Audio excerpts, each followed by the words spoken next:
This viral sneaker store just had its warehouse raided for $500,000 of stolen products, and the owner was arrested while on a live stream. So on November 2nd, the owner of a well-known sneaker store, Coolkicks, was live streaming himself on a buy and sell app when a commotion began in the background. He ended his stream, but it didn't take long for the news to spread online that Coolkicks owner Adele Shams had been arrested and their LA warehouse was raided. And then you had photos of employees being arrested and pallets of shoes being seized, and that just spread like wildfire because all of this led to people starting to speculate about what might have actually been going on behind the scenes, and then people started sharing their own theories online. Because everyone knows where there's smoke, there's fire, and when there's one sketchy business deal, there's a good chance there's some more out there. So if you're not someone who's into sneakers, you probably haven't heard of Coolkicks, but there's a good chance that one of your favorite creators has showed up on their YouTube channel. Because what started in Virginia as a passion project of Adele's, cleaning and flipping sneakers, turned into a self-proclaimed thriving brand that spans multiple brick and mortar locations and some pretty cool spots. And not only that, they built a large part of their business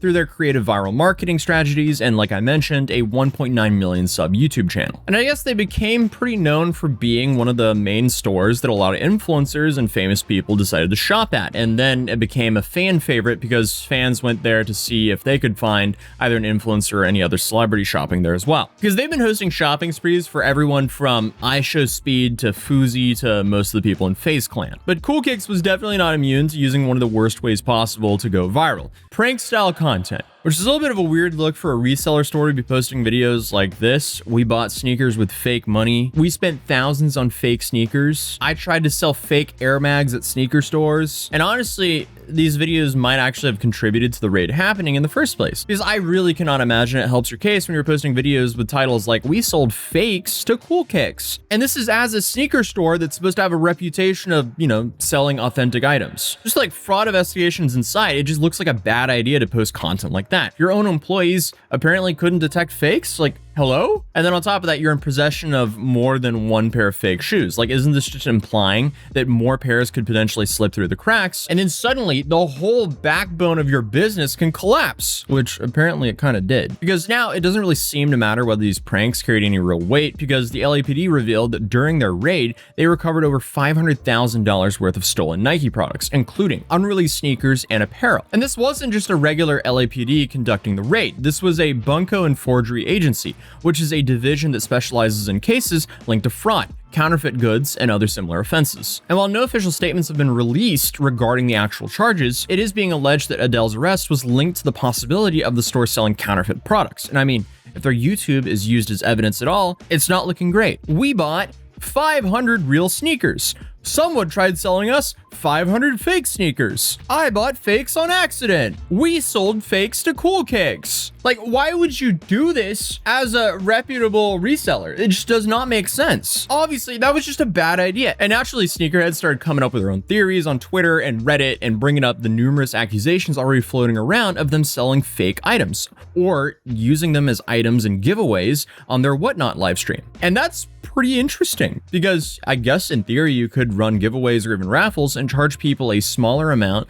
to enter for a chance to win more expensive items. Anything from sneakers to a Labubu. But if you're giving away fake items, you're technically making a lot more money off of these raffles and avoiding actually selling fake items. Or even if it's just a giveaway, they're still pulling more viewers using these giveaways as bait. It's just kind of like a weird loophole. At least the giveaway would be a weird loophole. The raffle would be a fraud because, they're still putting money to buy a raffle ticket for an item they would assume is real. Either way, it's shady as hell. And Coolkicks quickly came out with a statement of their own a couple days later, explaining the situation like only sneakerheads could. They were like, guys, relax, the shoes were stolen, not fake. Oh, well, in that case. And they also claimed that the news was a shock to them as well, and that there's been no allegations whatsoever from law enforcement that any of the products were counterfeit, which was confirmed on October 6th when the LAPD released an official statement announcing that they recovered over $500,000 worth of stolen Nike cargo, including unreleased sneakers and apparel. And if it means anything to anyone,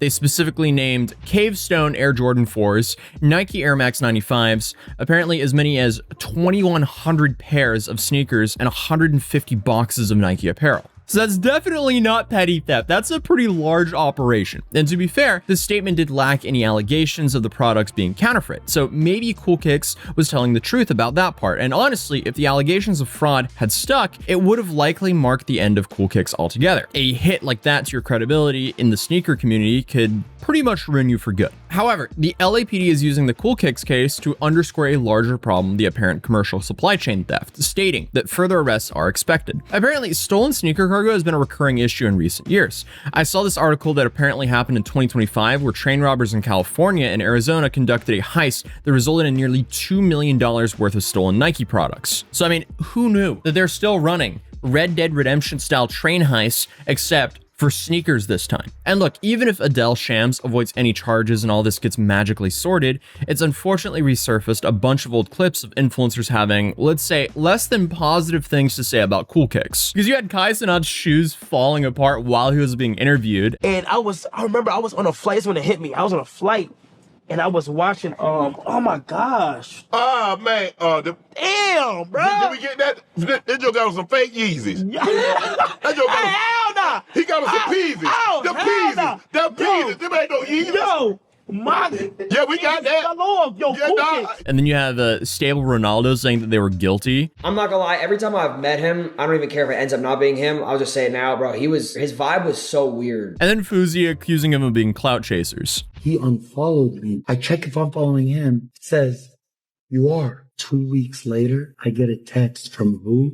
Him. Hey, brother, you're killing it. When are you coming to the store to do a video? Are a lot of people coming out the woodworks all of a sudden? Oh my God, dog. When I was depressed this year off the internet, I can even call you out right now. So it seems like Adele potentially cares more about followers and getting influencers on camera, but that doesn't really mean that he's inherently a slimy fraudster. And the clip of Kai's shoes falling apart is pretty funny, but it doesn't really seem or confirm or deny any legitimacy of the shoes themselves. They could simply just be dry rotted. Like, they just could have maybe just not been stored properly. I will say it is kind of funny to see some of this stuff coming out, like this tweet from someone who won a Travis Scott sneaker giveaway, and then they sent toddler-sized shoes in a giant box. So I guess they didn't lie, but it's still kind of a scummy thing to do to a giveaway winner. But one potential update came out on October 6th when LAPD raided a house in downtown LA that was storing more than $1.4 million in stolen sneakers related to cargo thefts. This house being in downtown LA, coupled with the timing of the coolkicks raid, people are now wondering and or maybe pointing the finger towards Adele that he might have snitched or vice versa. But obviously, those are just speculations, and we kind of have to wait around with those until at least October 23rd, because that's when the first court date is. So until then, unless we get some crazy new information, it seems like we'll have to wait to see if there was simply stolen sneakers or if coolkicks was up to some questionable business practices and not just silly YouTube viral pranks. And I guess if they do end up facing some serious repercussions, it could mean Adele or his username Champagne Pocky could be behind bars in the near future. Bro's gonna go from like coolkicks to prison slippers real quick in that case. But other than that, I'll talk to you guys in the next video, which will hopefully come out tomorrow. Peace.